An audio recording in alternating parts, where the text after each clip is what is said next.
Hello students, कैसे हैं आप लोग। उम्मीद है कि आप लोग एंजॉय कर रहे होंगे। आज हम आपके लिए लेकर के आए एक बहुत छोटी सी बात, लेकिन बड़ी इम्पोर्टेंट बात है। और बात ये है कि grow up current in inductor, यानी इंडक्टर में करंट कैसे राइज करेगा, कितने टाइम तक राइज करेगा, कब कांस्टेंट होगा।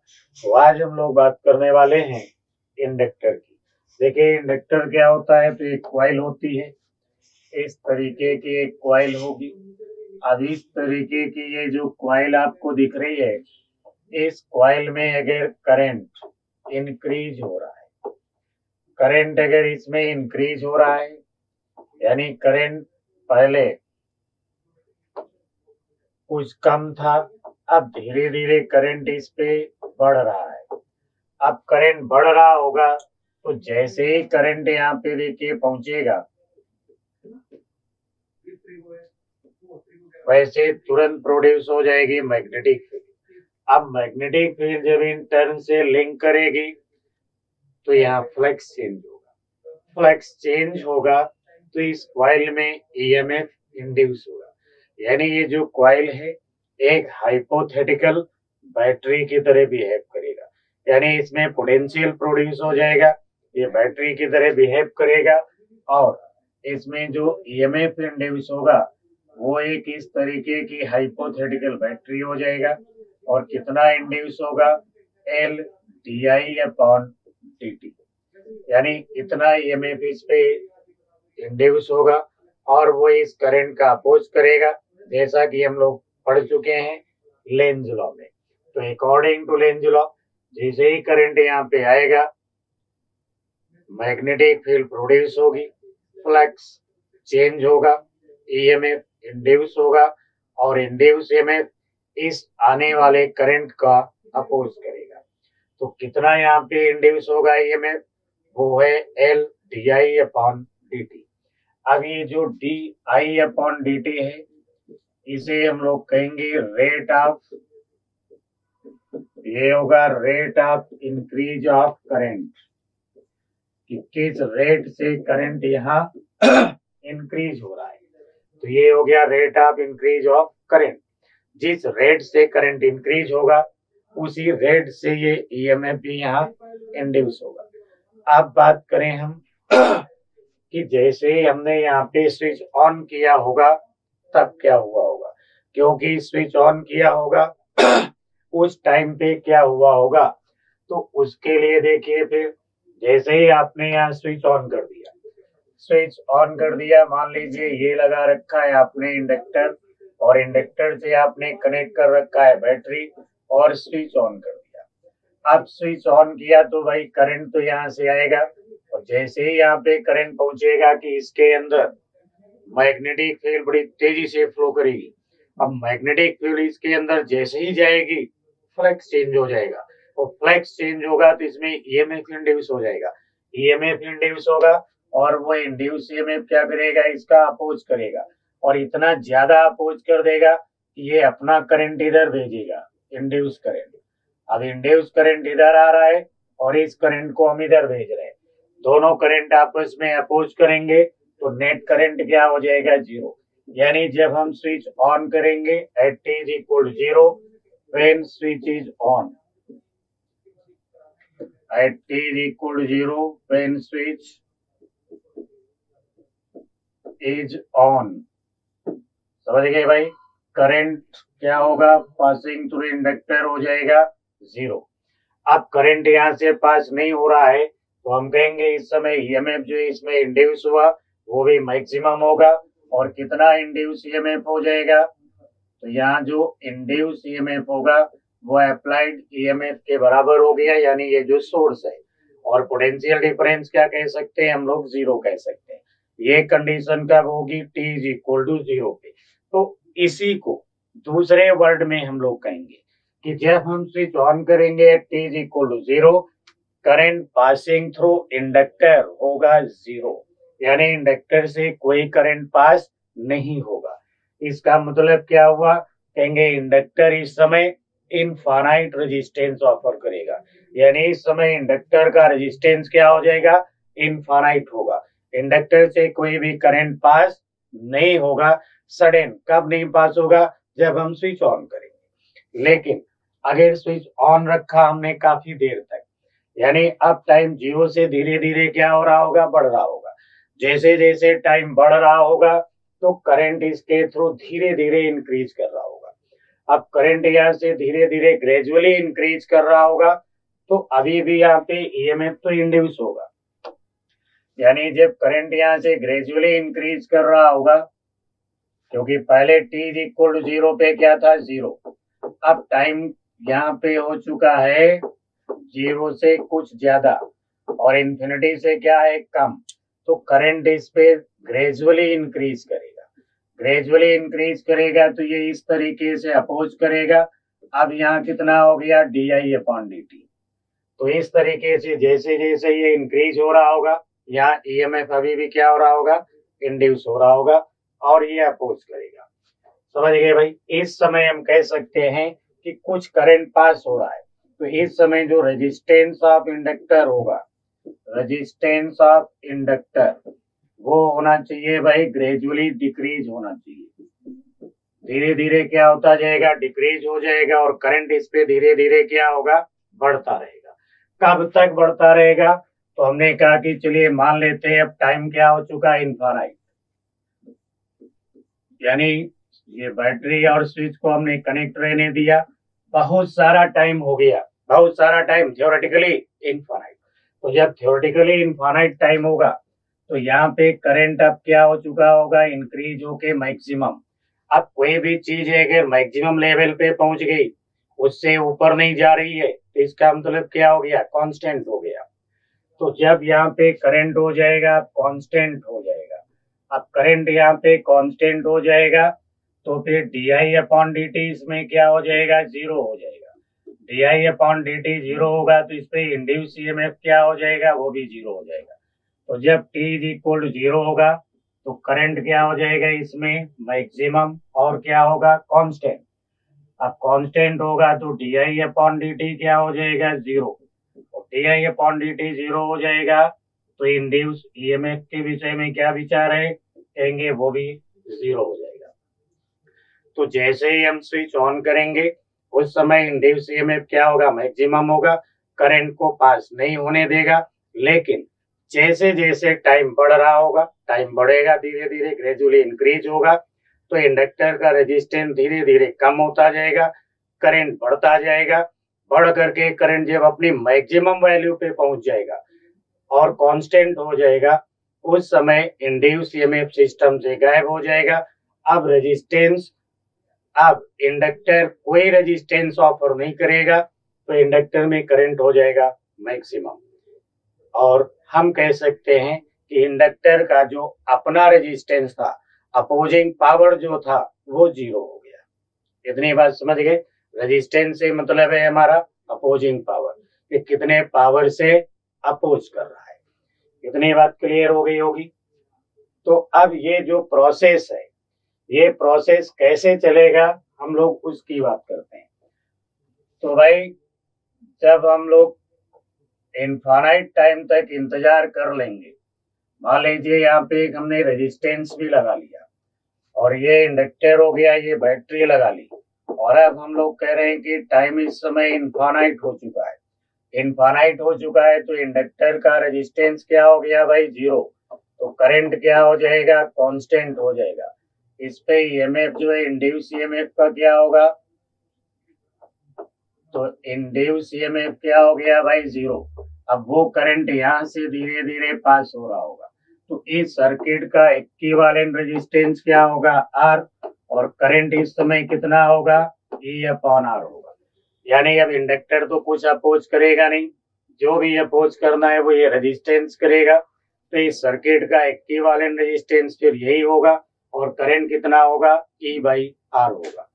इतनी बात क्लियर हो गई। और इस कंडीशन को, यानी t is equal to infinity की जो हम लोग बात कर रहे हैं, तो इस कंडीशन को हम लोग कहते हैं स्टेडी स्टेट। यानी जे मेंस की अगर बात किया जाए, जे मेंस या नीट की बात किया जाए, तो जो भी प्रॉब्लम होंगी वो मोस्टली एसटीडी स्टेट की होंगी। समझ गए भाई। बीच की बात कहाँ पे होगी, तो उसके लिए एडवांस की प्रॉब्लम बनती है। तो अब हम देखते हैं कि करंट कैसे ग्रो करेगा। तो उसके लिए ये है, देखो भाई, इंडक्टर इधर पे ये लगा रखा है हमने रेजिस्टेंस, और ये लगा ली बैटरी। स्विच हो गया ये। अब जब हम स्विच को ऑन करेंगे तो t इज इक्वल 0 पे जब ऑन किया तो यहाँ करंट क्या होगा, 0 होगा। लेकिन जब थोड़ा सा टाइम बढ़ेगा तो करंट यहाँ से ग्रेजुअली इंक्रीज होना शुरू होगा। करंट इंक्रीज होना शुरू होगा तो इस पे ईएमएफ इंड्यूस होगा। कितना इंड्यूस होगा, L D I upon D T होगा। अब यहाँ से करंट आई आ रहा है तो इस रेजिस्टेंस के क्रॉस पोटेंशियल क्या हो जाएगा, आई आर। इतनी बात समझ गए। अब अगर हम यहाँ लगाते हैं किरचॉफ लॉ, तो देखिए पॉजिटिव से नेगेटिव जा रहे हैं, इसलिए क्या लिखेंगे, minus L D I upon D T. Current की डायरेक्शन में जा रहे हैं, क्या लिख देंगे हम लोग इसको, minus I R. Negative terminal to positive terminal जा रहे हैं, क्या लिखेंगे, plus C is equal to हो गया 0। तो यहाँ पे हो गया भाई L D I upon D T is equal to हो गया ई माइनस आई आर। तो D I upon D T यानी rate of increase of current, increase है इसलिए ये पॉजिटिव है भाई, तो ये हो जाएगा आई आर अपॉन एल। तो D I upon D T क्या हो गया, rate of increase of current, और rate of increase of current क्या होगा, E minus I R upon L होगा। अब यहीं पे देखो भाई, इसे अगर हम ऐसे लिख ले D I upon E minus I R, तो फिर ये हो जाएगा यहाँ पे 1 अपॉन एल और ये रहा डी टी। अब इसे इंटीग्रेट करना है, यानी जब t इज इक्वल टू 0 था तो t इज इक्वल टू 0 पे इंडक्टर का रेजिस्टेंस क्या होता है, इनफाइनाइट। कोई करंट पास नहीं हो रहा था। कितना करंट था, 0। तो जब t 0 था तो उस समय इस पे करंट भी क्या था, 0। अब टाइम हो गया t तो जब टाइम हो गया t तो करंट कितना होगा, I। तो जब टाइम हो जाएगा t तो करंट कितना हो गया, I। इसे इंटीग्रेट करेंगे। इंटीग्रेट के लिए एक फॉर्मूला होता है जिसे लिखा है dx upon a minus B X. इसे हम इंटीग्रेट करना चाहें r1 से r2 तो हम लोग लिखेंगे -1 अपॉन बी, यानी x का कोफिशिएंट क्या है, -1/b। तो लिख दिया हमने -1 अपॉन बी। फिर हो जाएगा लॉग, अब ये होगा a minus B r2 upon a minus B r1। तो इस तरीके से हम लोग इसको इंटीग्रेट करेंगे। अब एग्जैक्टली इसी फॉर्मूले का इस्तेमाल यहाँ पे अगर हम करें तो ये हो जाएगा -1/r, फिर क्या हो जाएगा, लॉग। अब ये होगा e minus I R upon में हो गया e माइनस 0, और यहाँ पे लिख लेते हैं हम 1 अपॉन एल, और डी टी इंटीग्रेशन हो गया t। तो इस तरीके से इंटीग्रेट कर लिया हमने। अब यहाँ कैलकुलेट करेंगे I। इतनी बात समझ में आ गई होगी। अब इतनी सी बात समझ में आ गई तो आगे देखते हैं। अभी लिखा है हमने -1/r ln e minus I R upon में हो गया e, और ये हो गया t अपॉन l। अब लिखे तो ये हो गया ln 1 minus I R upon E, और इस r और माइनस को इधर शिफ्ट कर दे तो ये हो गया -RT अपॉन एल। अब इस लॉग को हटाएंगे तो एक्सपोनेंशियल पावर लगा लेंगे, तो ये हो गया 1 minus I R upon E is equal to E की power minus RT upon L हो गया। अब आई आर अगर हम यहाँ पे निकालें आई आर अपॉन ई, तो ये हो जाएगा फिर 1 माइनस ए की power minus RT upon L हो जाएगा, यानी I इज इक्वल टू हो जाएगा E अपॉन R, और 1 माइनस ए की power minus RT upon L. इस तरीके से करंट भाई यहाँ पे इंक्रीज होगा। एक बात और है भाई, ऐसे इसको हमने लिख लिया। तो यहाँ पे देखिए जो एक्सपोनेंशियल पावर होती है, ये एक्सपोनेंशियल पावर क्या होती है, डायमेंशन लेस होती है, यानी ई के ऊपर जो भी पावर लगी होती है। तो यहाँ ई की पावर क्या है, आर टी अपॉन एल। तो ये आर टी अपॉन एल क्या होना चाहिए, डायमेंशन लेस होना चाहिए। आर टी बाई एल क्या होना चाहिए, डायमेंशन लेस होना चाहिए। अब ये डायमेंशन लेस कब होगी, जब एल बाई आर और टी दोनों के डायमेंशन क्या हो, सेम। इसलिए एल बाई आर को लिखते हैं टाउ से डिनोट करते हैं। तो टी इज इक्वल टू क्या हो गया, एल बाई आर, और एल बाई आर को क्या कह दिया जाता है, टाउ। तो एल बाई आर को अभी हम लोग क्या कहेंगे, टाइम कांस्टेंट। तो एल बाई आर को कहा जाएगा टाइम कांस्टेंट। क्यों कहा जाएगा टाइम कांस्टेंट, क्योंकि यहाँ एल बाई आर अभी लिखा ना, टी और एल बाई आर, ये डायमेंशन लेस होना चाहिए। डायमेंशन लेस कब होंगे, जब ये रेशियो होगा।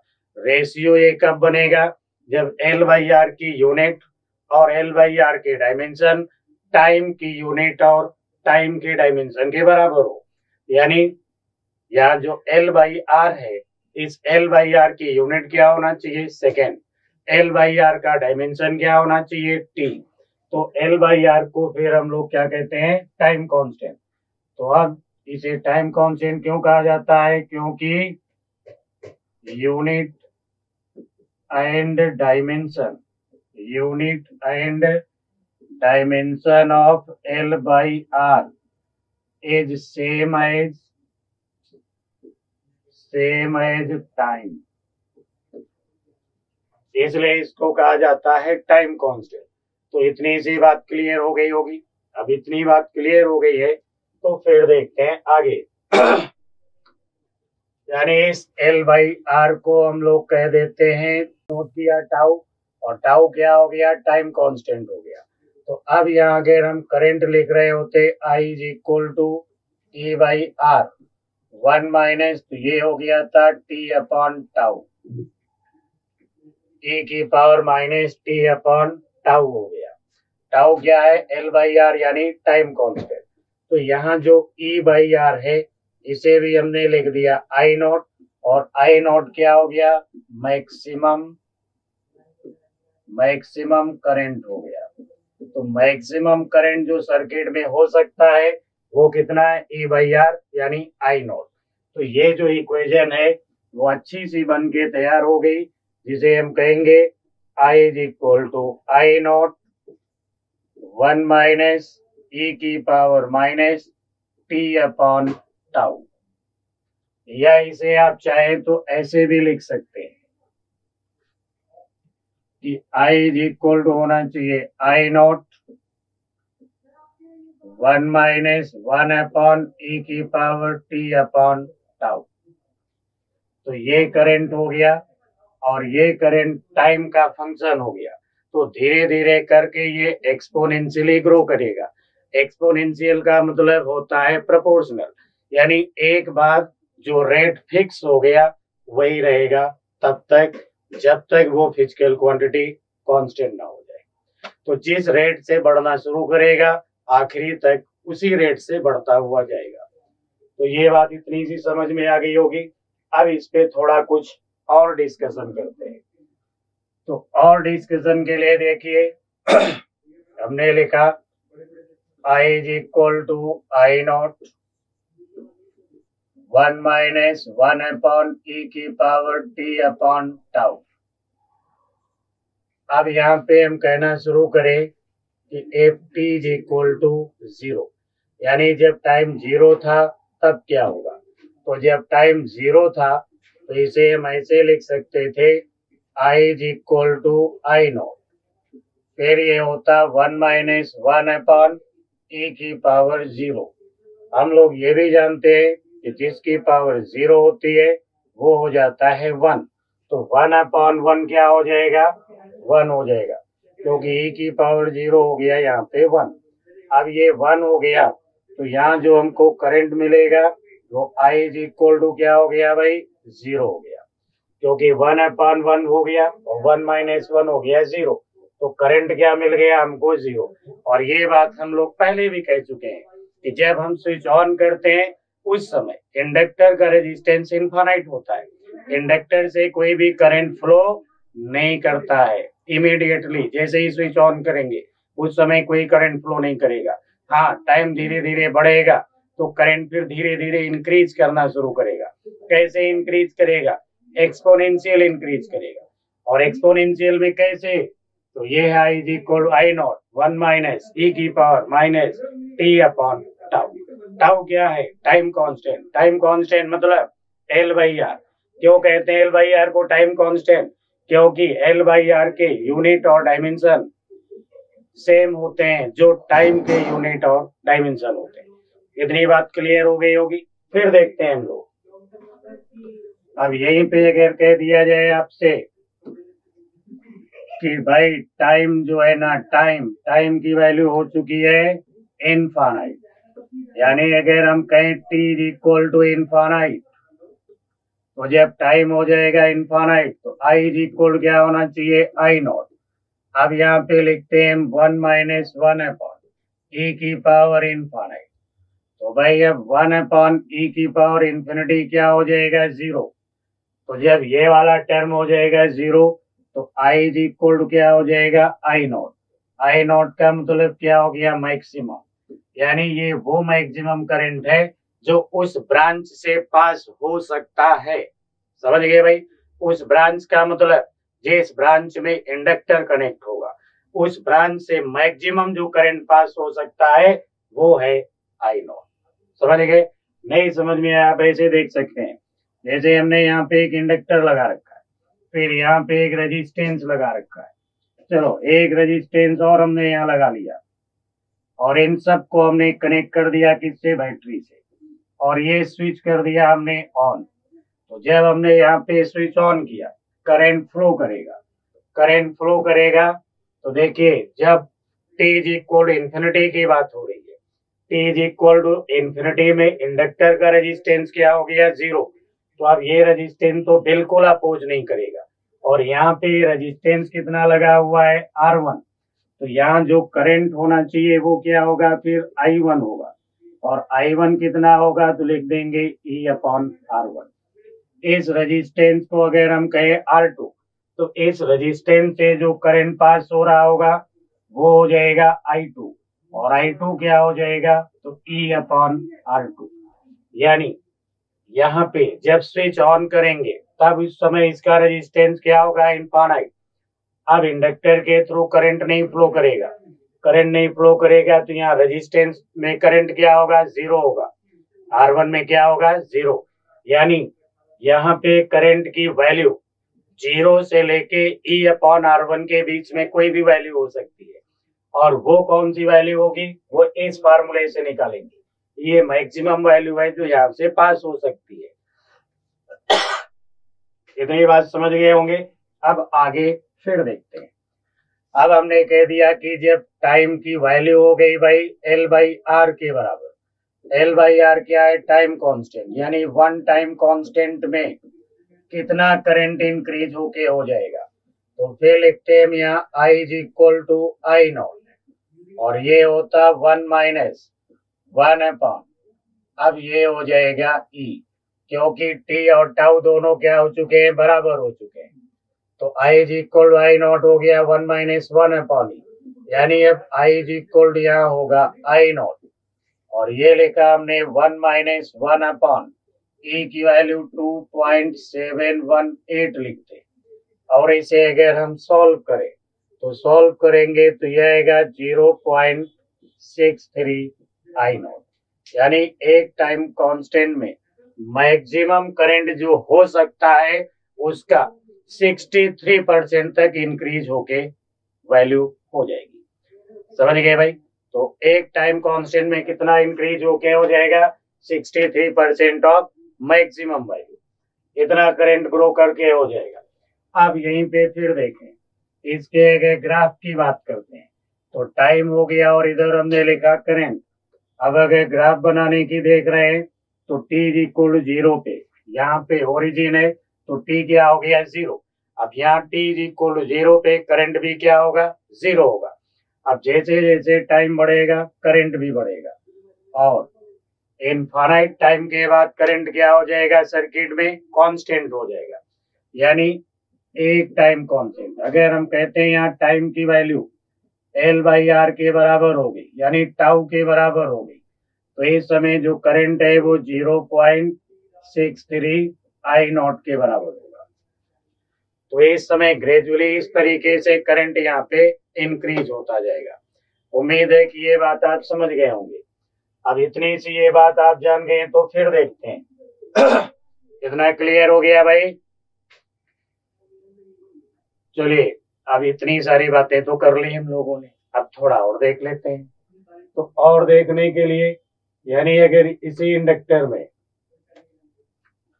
एनर्जी की बात करें तो एनर्जी देखिए, ये हो गया भाई इंडक्टर, और आपको पता है कि इस इंडक्टर में जो करंट ग्रो कर रहा है वो है I is equal to I0 1 minus e की power minus t upon tau. तो यहाँ जो इसमें एनर्जी होना चाहिए वो एनर्जी क्या होगी, हाफ Li स्क्वायर।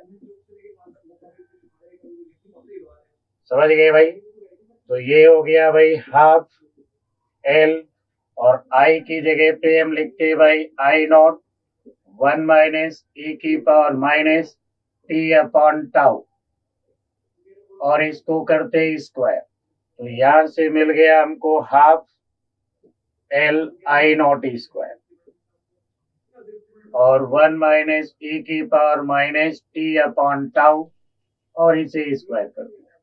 तो ये हो जाएगी, इस तरीके से एनर्जी यहाँ पे एक्सपोनेंशियली ग्रो करेगी। मतलब एग्जैक्ट बात अगर लिखी जाए तो U इज इक्वल क्या हो गया, U0 1 माइनस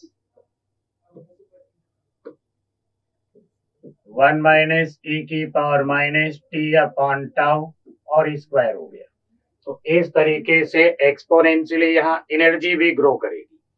अब एनर्जी भी ग्रो करेगी तो ये एनर्जी, जब t इज इक्वल टू 0 पे करंट 0 था तो एनर्जी भी क्या थी, 0। t is equal to infinite time, infinite time में करंट क्या हो गया, मैक्सिमम, तो एनर्जी भी क्या हो जाएगी, मैक्सिमम हाफ Li स्क्वायर। और ऐसी कंडीशन के लिए अगर हम ग्राफ की बात करें तो इसका भी ग्राफ ऐसे ही राइज करेगा, यानी ये रहा एनर्जी और इधर हो गया टाइम। तो इस तरीके से इंडक्टर में एनर्जी भी एक्सपोनेंशियली ग्रो करेगी, और इनफाइनाइट टाइम के बाद इसकी वैल्यू मैक्सिमम हो जाएगी।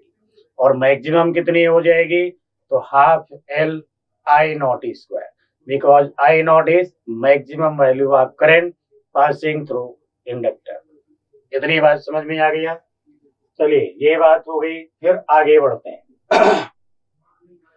अब आगे बढ़ते हुए इधर आ गए, तो यहाँ पे हमने एक बनाया भाई ये इंडक्टर, और एक ये बना लिया हमने रेजिस्टेंस। फिर हमने कहा चलो एक रेजिस्टेंस और यहाँ पे इस्तेमाल किया, और ये लगा दी हमने बैटरी, और फिर ये स्विच ऑन किया।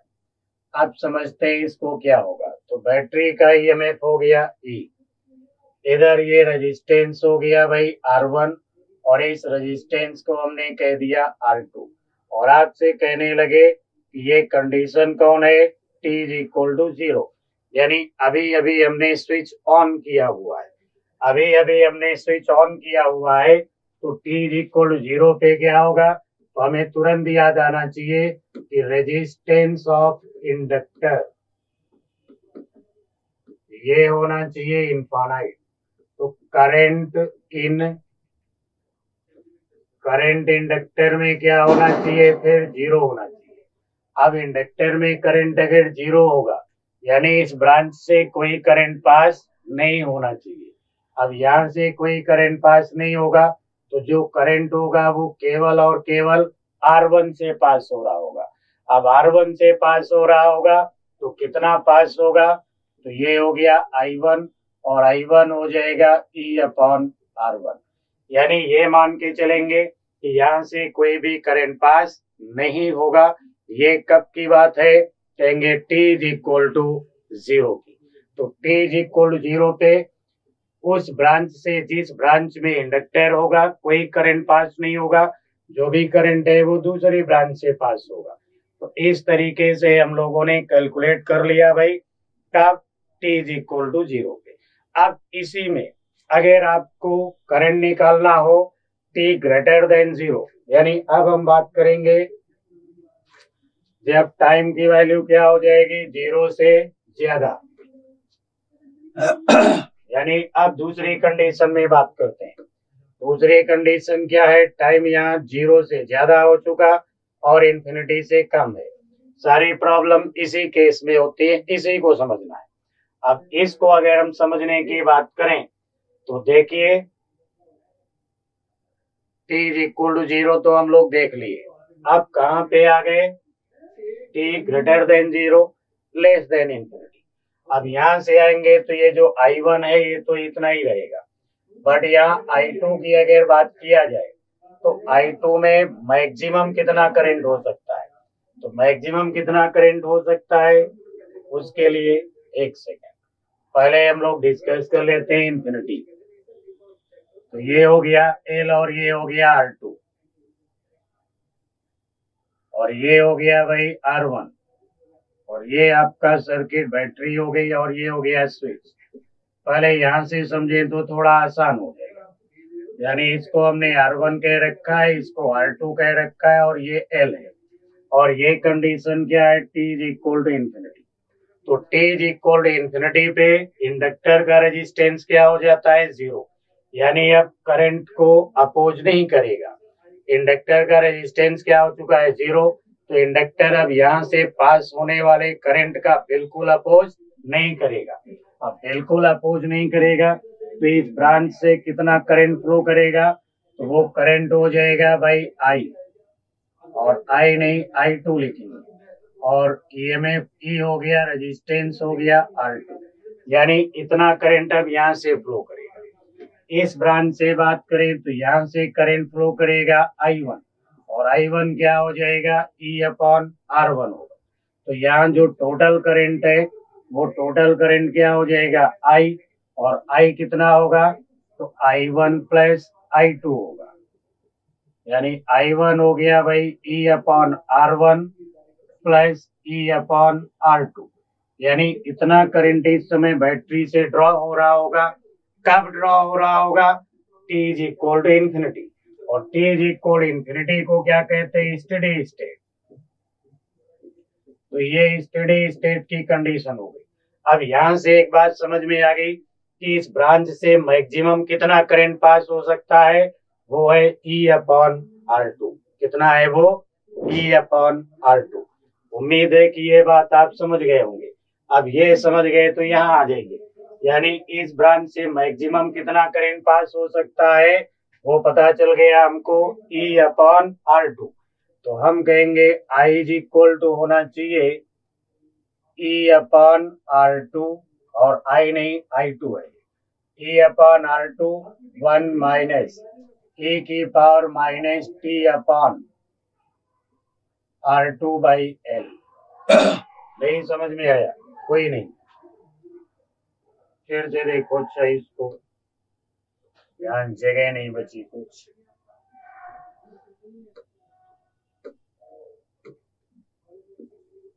तो यहाँ से ये इंडक्टर है इसका भाई L और यहाँ से करंट कितना पास हो रहा है I2। I2 की मैक्सिमम वैल्यू क्या हो सकती है E अपॉन R2, यहाँ पे दिख रहा होगा। तो अब जो हमारे पास फार्मूला है वो हम लिखते कि I2 is equal to I naught 1 minus E की power minus T upon tau. तो I नॉट की जगह पे क्या लिखना चाहिए था हमें E अपॉन R2, फिर लिखते 1 माइनस E की पावर। अब देखिए RT अपॉन L होता है ना, तो ये तो हमने लिख दिया भाई T लिख दिया। अब टाउ की जगह पे क्या लिखते L अपॉन R2। तो ये हो गया करंट जो I2 फ्लो कर रहा होगा। अब जैसे जैसे ये टाइम बढ़ रहा होगा वैसे वैसे करंट भी चेंज हो रहा होगा, इंक्रीज हो रहा होगा। समझ गए भाई। और यहाँ से जो करंट होगा वो अभी भी क्या होगा, E अपॉन R1। तो टोटल करंट अगर इस केस में देखा जाए तो यहाँ पर भी टोटल करंट क्या होगा, I, और I क्या होगा, I1 plus I2। I1 plus I2, I1 है E by R1 plus E upon R2, और ये लिख लेते, यानी यहाँ का जो टोटल करंट है वो I इज इक्वल टू होना चाहिए I1 प्लस I2 तो E upon R1 plus E upon R2 और 1 माइनस E की power minus R2 into T upon L, यानी ये करंट पास हो रहा होगा जब टाइम की वैल्यू होगी इन्फिनिटी से कम और 0 से ज्यादा। तो ये इंस्टेंटेनियस करंट हो गया। अब ये बात आप समझ गए होंगे भाई। तो इस तरीके से करंट ग्रो करेगा। अब यहाँ पे मैक्सिमम जो हो सकता है वो कितना है, E अपॉन R2। तो ये बात आप समझ गए होंगे। अब हम लोग बात करते हैं डीके ऑफ करंट। तो ये हो गया, देखिए इंडक्टर, और ये लगा हुआ है भाई रेजिस्टेंस। तो जैसे ही हम यहाँ पे स्विच ऑन करेंगे, इंडक्टर के अंदर पहले से एनर्जी स्टोर है इंडक्टर में, तो अब ये इंडक्टर धीरे धीरे डिस्चार्ज होगा। अब डिस्चार्ज होगा तो जब ये डिस्चार्ज हो रहा होगा तो इसका पोटेंशियल कितना हो गया, LdI अपॉन dt। करंट यहाँ से फ्लो कर रहा है भाई I, तो इसका पोटेंशियल क्या होगा, IR, और यहाँ पोटेंशियल क्या हो गया, LdI अपॉन dt। तो हम लोग लिख सकते थे भाई कि LdI upon dt is equal to होना चाहिए IR। तो DI अपॉन dt क्या होगा, तो DI अपॉन dt होना चाहिए I इंटू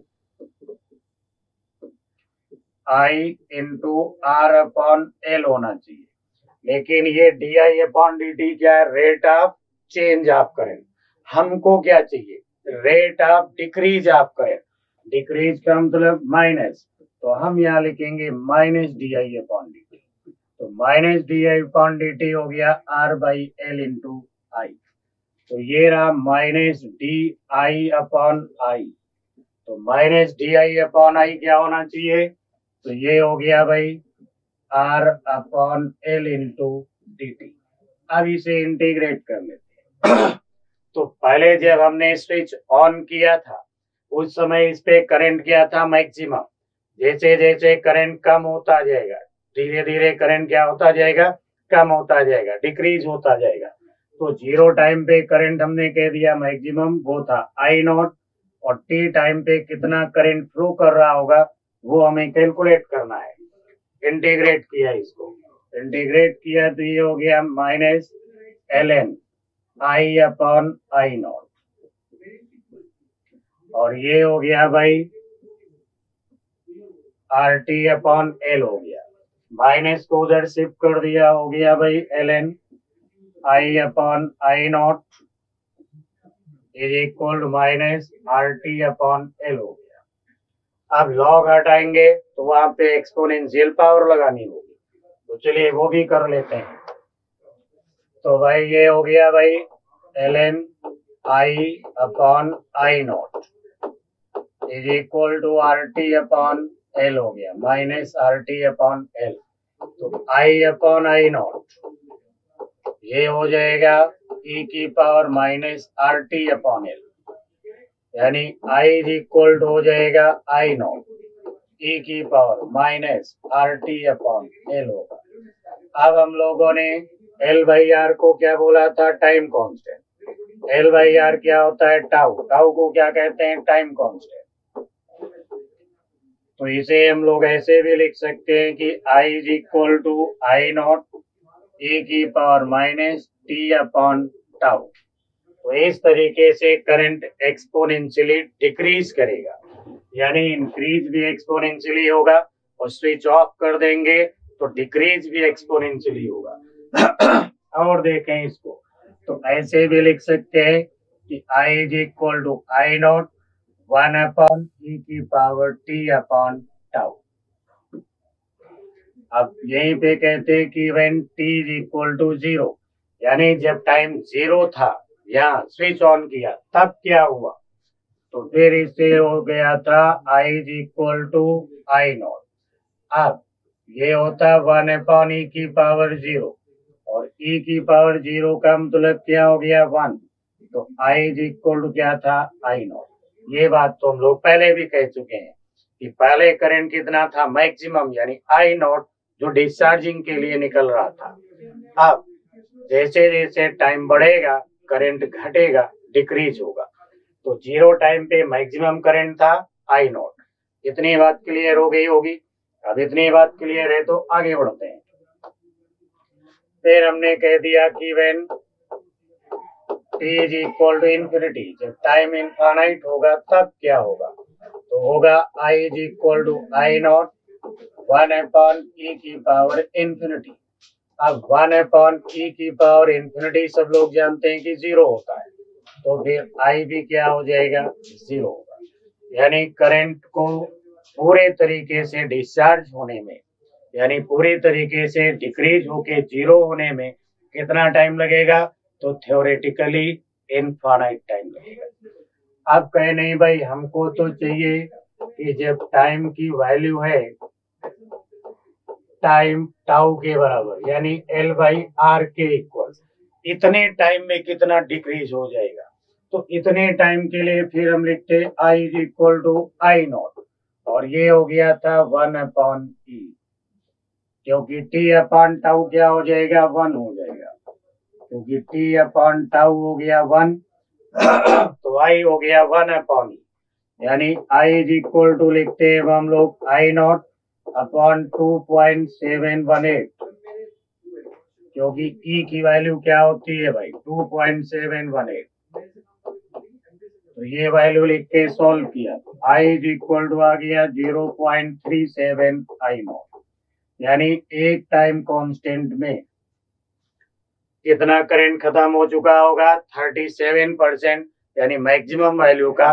37% डिक्रीज हो गया। समझ गए भाई।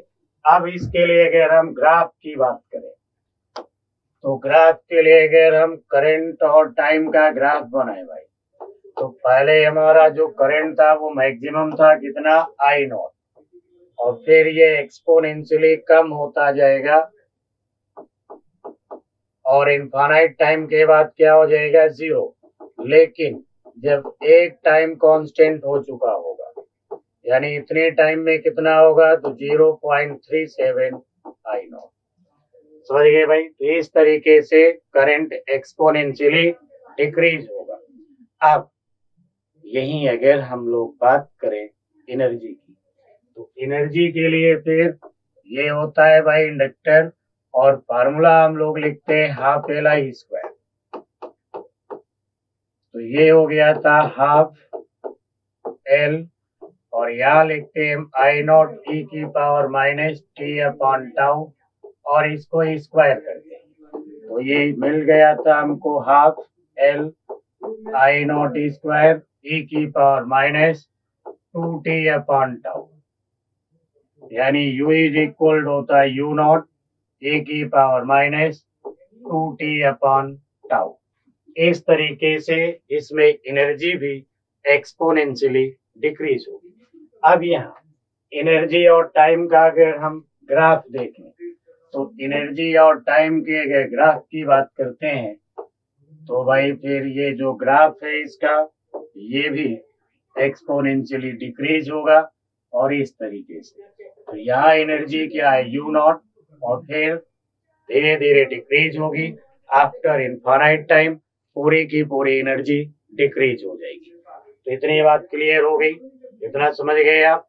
अब अगर हमें कहीं पावर निकालना होता कि किस रेट से एनर्जी डिक्रीज हो रही है, यानी पावर चाहिए होता, तो पावर के लिए फिर हम लोग जानते हैं rate of change of energy is called power, या rate of production of energy is called power.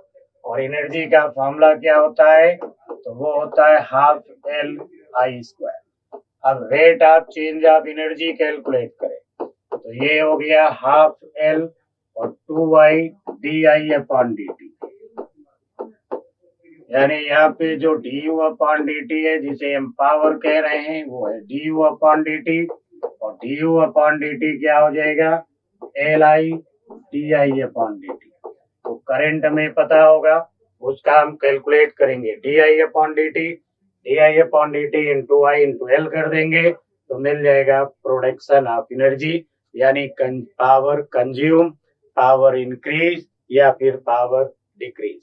तो उम्मीद है कि इंडक्टर में कैसे कंडक्शन होता है, कैसे करंट इंक्रीज होता है और कैसे करंट डिक्रीज होता है, ये बातें आपकी समझ में आ गई होंगी। थोड़ा टॉपिक टफ है बट इतना भी नहीं, अगर एक बार आप देखेंगे तो कुछ चीजें दिमाग में रह जाएंगी जिनसे आप अपने न्यूमेरिकल सॉल्व कर सकते हैं। बाकी फिर अब अगला हम शुरू करेंगे कुछ इम्पोर्टेंट क्वेश्चंस जिनमें जेईई मेंस भी होगा और एडवांस के लिए कुछ अच्छे से न्यूमेरिकल यूज होने वाले कॉन्सेप्ट कैसे आपको अप्लाई करना है, अब इस पे थोड़ा सा वर्क करना है। तो उम्मीद है कि ये आपको अच्छा लगा होगा। देखिए, एंजॉय करिए, मस्त रहिए और फिर मिलते हैं एक नए टॉपिक के साथ। ठीक है भाई, तब तक के लिए नमस्कार।